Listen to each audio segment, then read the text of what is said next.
అందరికీ నమస్కారం. ఇవాళటి మన వీడియోలో భగవద్గీత శ్లోకం 1, 2 వాటి భావాలు తెలుసుకుందాం. శ్లోకం 1. ఓం శ్రీ పరమాత్మనే నమః. ధృతరాష్ట్ర ఉవాచ ధర్మక్షేత్రే కురుక్షేత్రే సమవేతాయుయుత్సవః మామకాః పాండవశ్చైవ కిమకుర్వత సంజయ. ఇప్పుడు దీని భావం తెలుసుకుందాం. ధృతరాష్ట్రుడు పలికెను, ఓ సంజయ, నా పుత్రులు పాండురాజు పుత్రులు యుద్ధము చేయదలచిన వారై ధర్మక్షేత్రమైన కురుక్షేత్రములో సమకూడిన పిమ్మట ఏమి చేసిరి?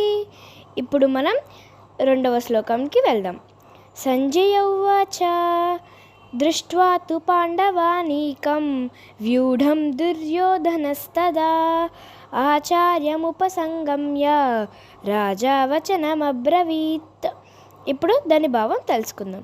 సంజయుడు పలికెను, ఓ రాజా, పాండుపుత్రులచే వ్యూహముగా ఏర్పరచబడిన సైన్యమును చూచిన పిమ్మట దుర్యోధనుడు తన గురువుని సమీపించి ఈ విధముగా పలికెను.